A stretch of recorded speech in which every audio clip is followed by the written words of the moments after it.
Okay, good morning. आज तारीख आहे 12 मार्च 2026.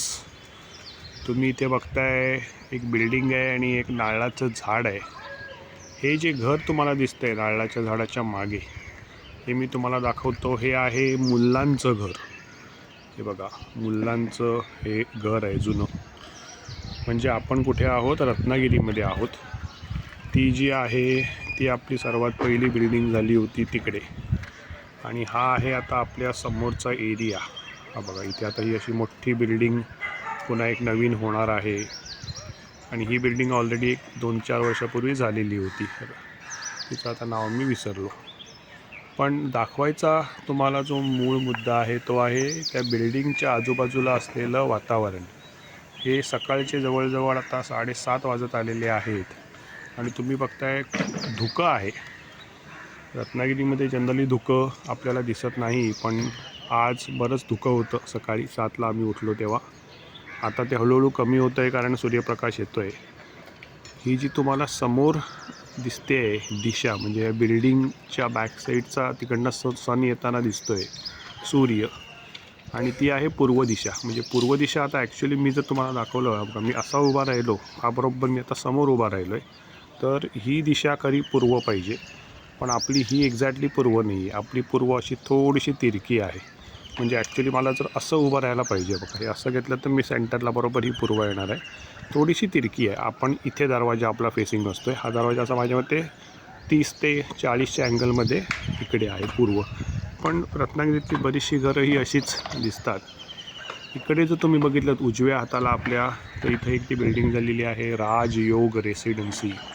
इकडे मागे तुम्हाला त्याचं नाव दिसतंय राजयोग रेसिडेन्सीचं. हे बघा, राजयोग रेसिडेन्सी. आणि त्या साईडला मागे ते जे घर दिसतंय ते आहे कोणाचं, काय त्यांचं नाव, सावंत साळवी यांचं. इनफॅक्ट साळवींच्या मागे आत्ता जस्ट मला दिसलं, फक्त झूम करून दिसतंय का, हा बघा, हा एक टॉवर दिसतोय मागे. हा आहे पॉलिटेक्निकचा टॉवर. पॉलिटेक्निक कॉलेज आहे, त्यांचा टॉवर आहे आणि त्याच्यावर ते घड्याळ आहे. मला आता नुसत्या डोळ्याने तिथं घड्याळ दिसतंय, पण इकडे आता काही असं नीट दिसत नाही आहे मोबाईलमध्ये. थांबा 2x मध्ये ठेवून देतो. 2x okay. हां, तर हे आहे साळव्यांचं घर. आणि इकडे दाखवतो तुम्हाला. हां, हे बघा, हे आता फुल घर दिसतं इकडे साळव्यांचं. हा आपला इकडनं असा रस्ता गेलेला आहे. ही जी नवीन बिल्डिंग हे आपलं आहे आवार सगळं. चिकूचं झाड इथपर्यंत आलेलं आहे. चिकू आता लागत आहेत थोडे थोडे. आणि केळी आहे तिकडे. आपलं सर्वात शेवटी आंब्याचं झाड आहे, जे वाढत नाही फारसं पण आहे. इथे आता ह्या आईने फणसाचं झाड लावलं आहे बघा. हे जे तुम्हाला थोडी ग्रीन कलरचे दिसत आहेत ते फणसाचं झाड आहे. आणि हे मोठ्याच्या मोठं चिकू पसरलेलं आहे. आता चिकू बघूया. हा बघा, इकडचा एक चिकू दिसतोय ना, हा एक चिकू काढता येईल आपल्याला. आणि आत्ता मला इथं कुठेतरी एक खातो बघा, तो खाली एक आहे. चिकू लागलेत भरपूर, छोटे छोटे छोटे छोटे. वाढतील ते आता 1-2 महिन्यामध्ये माझ्या मते. हा, इकडे एक चिकू दिसतोय, तो बघा, तो खाली एक चिकू दिसतोय, तो काढता येईल. काल आम्ही चिकू घेऊन आलो, 100 रुपये किलो. हा बघा, हा एक आहे, हा एक काढता येईल.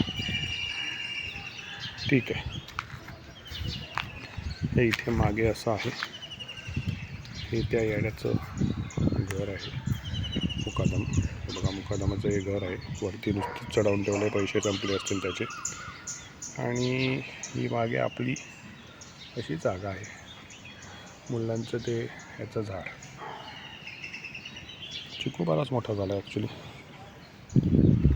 आणि ही टाकी आणि हे आपलं असं टेरेस. हे पुन्हा एकदा तो बघा, तो तिकडे सन येतो आहे, म्हणजे तो थोडासा क्रॉसमध्ये आहे.